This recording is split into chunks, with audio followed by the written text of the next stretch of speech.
Kalau semua orang Kristen mengklaim bisa ketemu Tuhan Yesus,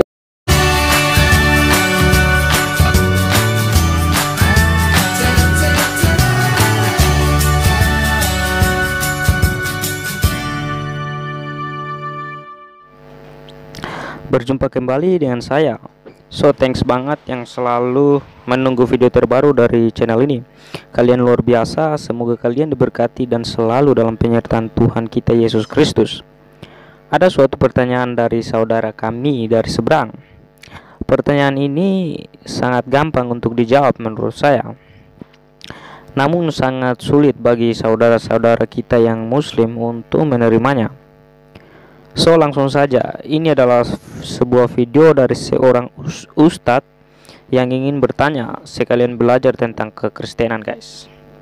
Sebelumnya saya ingatkan dan saya tegaskan, jika Anda kurang puas dengan tanggapan dan jawaban saya ini, silakan tulis tanggapan Anda di kolom komentar video ini ya. Oke, nah ini dia videonya.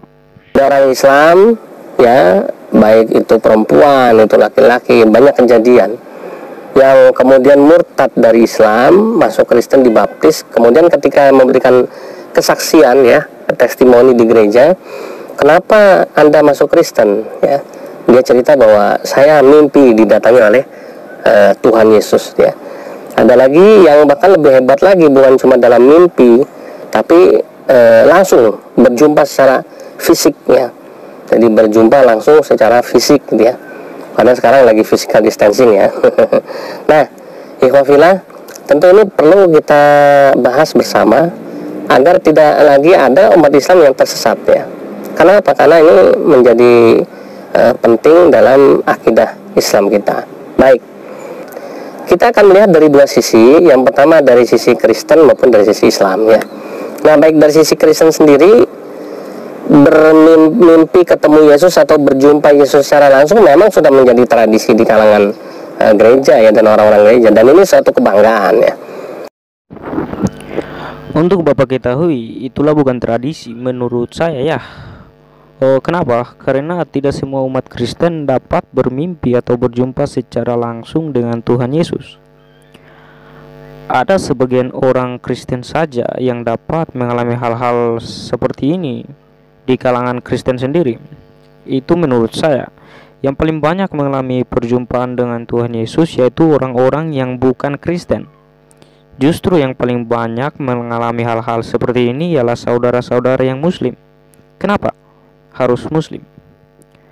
Ya, karena Tuhan Yesus mau menolong dan membuktikan pada orang-orang tersebut bahwa Tuhan Yesus adalah Tuhan yang benar, nyata dan hidup di tengah-tengah manusia.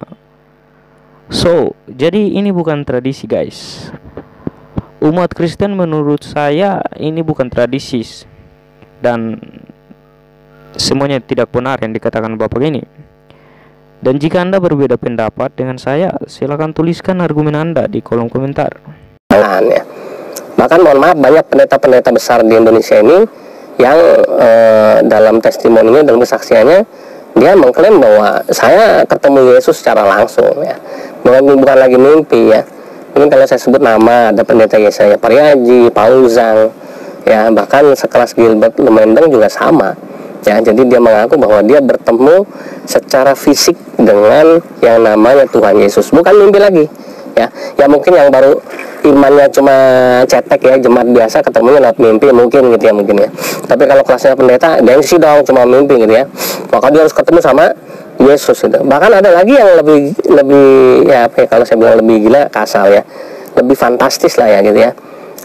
Dia bisa memanggil Tuhan Yesus ya, kapanpun yang dia mau, dia bisa memanggil Tuhan Yesus, dia bisa berkomunikasi dengan Tuhan Yesus, dan Tuhan Yesus pun bisa menjawab ya setiap keinginan yang dimintanya. Nah, itu sudah menjadi kebiasaan dan tradisi di gereja. Orang Kristen itu udah nggak asing dengan fenomena semacam ini ya. Baik, tapi ada nggak sih dasarnya di Alkitab yang membahas?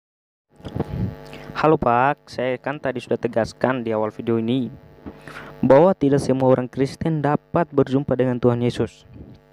Bahkan ada saja orang Kristen yang iri sama para murtadin yang mengikut Tuhan Yesus Kristus karena mengalami mujizat kesembuhan dari Tuhan Yesus, atau mimpi dan bahkan berjumpa dengan Tuhan Yesus secara mata terbuka. Silakan Bapak nontonnya kesaksian para murtadin yang mengalami hal-hal menakjubkan seperti ini di channel YouTube-nya Pak Pendeta Yusuf Manubulu. Dan salah satu videonya saya sediakan di link deskripsi video ini ya. Silakan dicek ya. Dan mereka para murtadin ini memang melihat Tuhan Yesus tetapi tidak nampak wajahnya karena penuh dengan sinar kekudusan. Paulus pun bisa mimpi ketemu sama Yesus ya. Cuma yang jadi barangkali pertanyaan kita ya, bahwa kita bukan orang Kristen, makanya mungkin kita nggak paham ya. Kalau semua orang Kristen mengklaim bisa ketemu Tuhan Yesus, ya mimpi ketemu Tuhan Yesus, walaupun mungkin nanti Yesus yang mana nih gitu ya, karena kan fotonya Yesus tuh aneka rupa. Yesus di Amerika bule, putih, londo gitu ya. Kalau Yesus mungkin di Asia kulitnya sawo matang, Yesus di Cina matanya sipit, Yesus di Afrika mungkin kulitnya hitam, rambutnya keriting gitu ya. Ini yang mana Yesusnya gitu ya? Karena beda-beda nanti kan. Karena wajah Yesus nggak satu tuh, banyak gitu ya, sesuai dengan daerah dan tempatnya masing-masing gitu ya. Oke, menyangkut dengan gambar Tuhan Yesus itu adalah seni menurut saya. Dan setiap daerah memiliki seni yang berbeda-beda. So pertanyaan Bapak sangat gampang dijawab oleh seorang saya yang bisa dibilang awam dalam dunia teologi. Dan menyangkut gambar Tuhan Yesus di Amerika beda dengan di Cina dan lain sebagainya, itu semua adalah karya seni dan buatan tangan manusia guys, yang memberi gambaran tentang Tuhan. Dan sekali lagi saya tegaskan bahwa wajah Tuhan Yesus itu tidak bisa dilihat dan dipenuhi dengan cahaya yang sangat terang, namun mata kita tidak terasa sakit ketika kita memandang cahayanya itu. Seandainya Bapak menonton video ini, silakan cek deskripsi video ini ya, dan nonton ya kesaksian murtadin yang melihat Tuhan Yesus dengan mata terbuka. So, terima kasih banyak yang sudah menonton video ini. Harapan saya dan saya memohon teman-teman semua share video ini sebanyak-banyak mungkin ke sosial media teman-teman semua, agar video ini dapat dinonton oleh Bapak Ustadz ini ya. Dan terima kasih yang mau men-share, dan sekali lagi terima kasih yang sudah menonton.